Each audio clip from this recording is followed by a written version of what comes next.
नमस्कार। पंचायती राज अधिनियम की इस वीडियो में आपका स्वागत है। इस वीडियो में ज़्यादा कुछ नहीं देखेंगे, अपन ये देखेंगे आज की वीडियो में जो अनुसूचियां हैं, जो 4 अनुसूचियां पंचायती राज अधिनियम 1993 में जो 4 अनुसूचियां दी गई हैं, उन अनुसूचियों में क्या क्या चीजें हैं। इससे पहले हमने 15 अध्याय पढ़े हैं, उन पूरे के पूरे 15 अध्यायों को आप एक बार जरूर देखने का प्रयास कीजिएगा। एक एक वीडियो को देखिएगा, उनके नोट्स बनाने की कोशिश कीजिएगा और उनसे संबंधित जो भी सवाल होंगे उनको कमेंट में आप पूछ सकते हैं। आज जो है अनुसूचियों वगैरह के बारे में चर्चा करते हैं। तो अनुसूची नंबर 1 में क्या है, तो अनुसूची नंबर 1 में वही चीज दिया गया है जो धारा नंबर 77(1) में बताया गया है। 77(1) और अनुसूची नंबर 1 में एक ही चीज बताई गई है। बताया गया है कि ग्राम पंचायत द्वारा अध्यारोपित कोई अनिवार्य कोई प्रकार का जो कर होगा, वो पंचायत पे कौन कौन से अनिवार्य कर वसूले जाएंगे। उनमें कौन कौन सा है, संपत्ति कर, भूमि और भवन पर जो कर लगते हैं, कोई जमीन पर कोई कर लग रहा होगा या भवन पर कोई कर लगा होगा जो 6000 मूल्य से अधिक मूल्य का हो, तो ऐसी स्थिति में जो संपत्ति कर कौन वसूल सकता है, ग्राम पंचायत संपत्ति कर वसूल सकते हैं। निजी संडास पर कर, कोई निजी टॉयलेट है अगर सामूहिक रूप से चल रहा है तो भी उस पर कर वसूला जा सकता है। प्रकाश कर, यानी कोई सरकार जो ग्राम पंचायत है अगर वहां पर उस क्षेत्रों में स्ट्रीट लाइट अगर वगैरह लगाती है तो कर के रूप में वसूल सकती है। वृत्ति एवं व्यापार पर कर, वृत्ति और व्यापार यानी उस क्षेत्र में कोई बाजार वगैरह चल रहा है या कोई व्यापार चल रहा है तो उस पर कर वसूला जा सकता है। बाजार फीस, हम बाजार की फीस के बारे में तीसरी अनुसूची के बारे में है, बाजार फीस क्या क्या चीज होती है वो। फिर पशु रजिस्ट्रेशन के बारे में, जो पशु अगर रजिस्ट्रेशन कराया गया है, कोई नामांकन कराया गया है रजिस्ट्रेशन का उनका, तो वो फीस के रूप में वसूल लगते हैं। जो अनुसूची नंबर 2 में है वो धारा 77(2) में भी बताया गया है। जैसे पंचायत द्वारा वैकल्पिक मतलब कि ये चाहे पंचायत को लगा सकते हैं और ना चाहे तो नहीं लगा सकते। अगर पंचायतों की मर्जी होगी तो इस कर को लगाएंगे, वरना इसको मल को जरूरी नहीं है कि लगाए।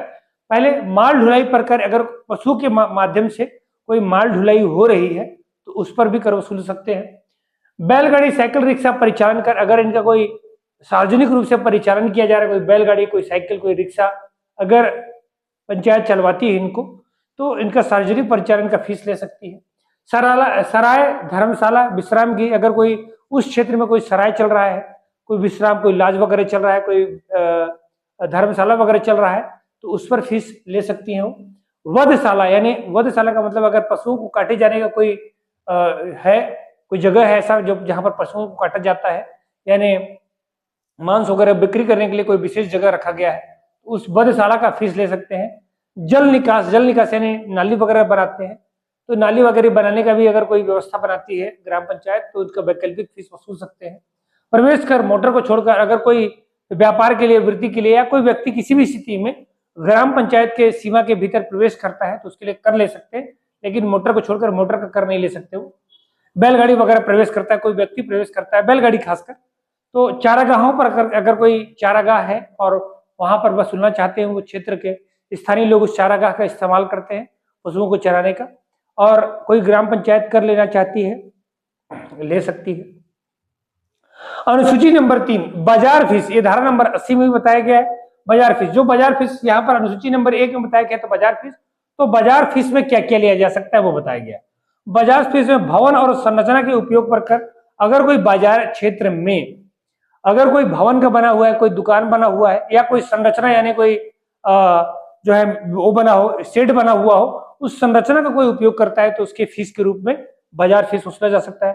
पशु रजिस्ट्रेशन, अगर कोई बेचने के लिए, पशुओं को बेचने के लिए लाया हुआ है तो उनका रजिस्ट्रेशन होगा, उस आधार पर भी इनको क्या किया जा सकता है, फीस ली जा सकती है। विश्राम गृह धर्मशाला, उस बाजार क्षेत्र में कोई विश्राम गृह धर्मशाला है जो इसका इस्तेमाल, व्यावसायिक इस्तेमाल किया जा रहा है, कमर्शियली यूज किया जाएगा तो बाजार फीस के रूप में वसूल सकते हैं। वधशाला, पशुओं को काटने वाला, कोई मांस वगैरह विक्रय का केंद्र है, पशुओं को काटा जा रहा है, ऐसी स्थिति में वधशाला का टैक्स लिया जा सकता है।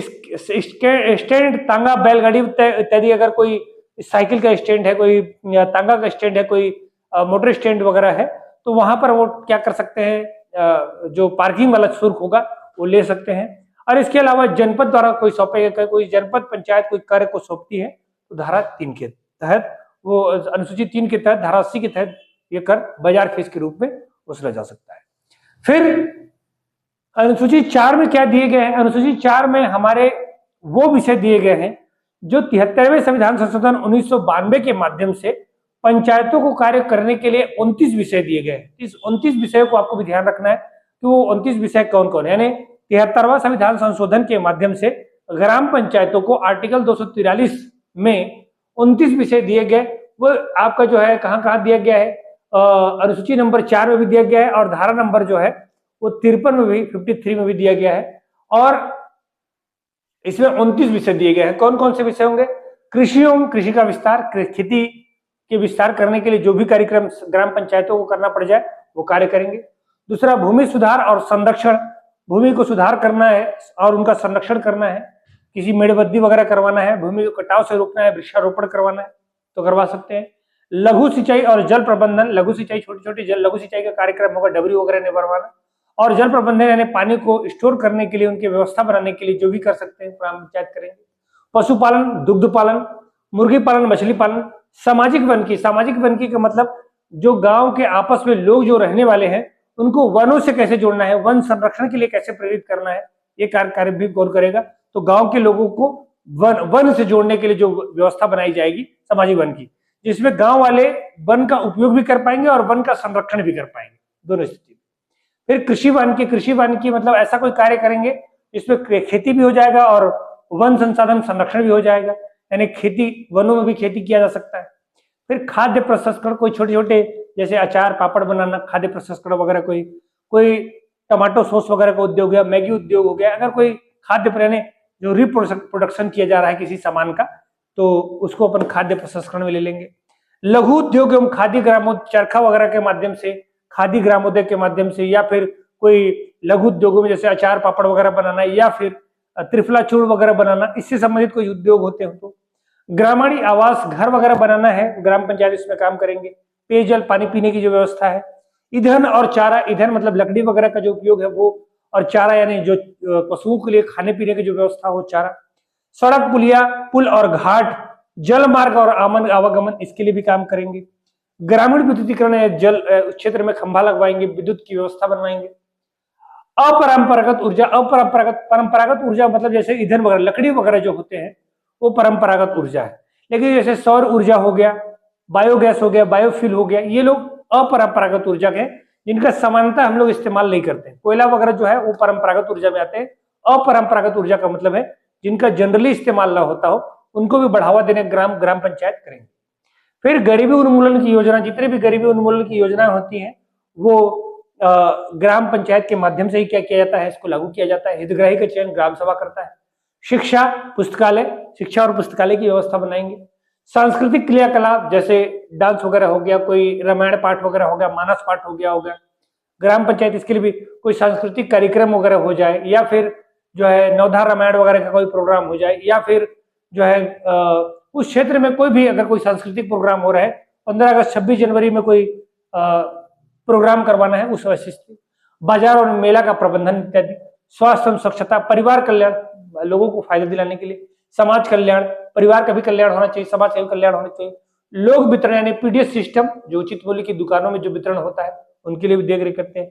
सामूहिक आस्तियां एवं संधारण, सामूहिक आस्तियां मतलब कोई जमा वगैरह है, कोई पैसा वगैरह आया है ग्राम पंचायत में, कोई जमा किया गया है, उसको संरक्षित करना।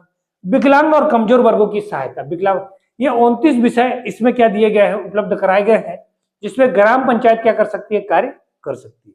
तो याद रखिएगा, अनुसूची नंबर 1 में अनिवार्य कर दिए गए हैं, अनुसूची नंबर 2 में वैकल्पिक कर दिए गए हैं, अनुसूची नंबर 3 में बाजार फीस के बारे में बताया गया है, और अनुसूची नंबर 4 में पंचायत के वो कार्य 29 विषय जो 73वें संविधान संशोधन के माध्यम से दिया गया है वो 29 विषय रखे गए हैं।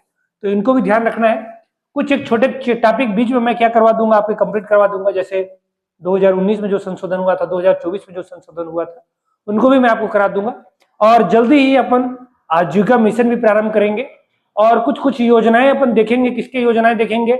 ग्रामीण विकास क्षेत्र की और योजना जो हमारे सिलेबस से बाहर में भी है, उन योजनाओं को भी अपन करेंगे। तो आप मेरे वीडियो को लगातार देखते रहिए, और अगर वीडियो अच्छा लग रहा हो तो लगातार शेयर भी करते रहिए, क्योंकि इससे ही मेरे को अभी तक जो है अपने को क्या मिलता है, उत्साह मिल पाता है, काम कर पाता है। तो आज के लिए इतना ही, बहुत बहुत धन्यवाद।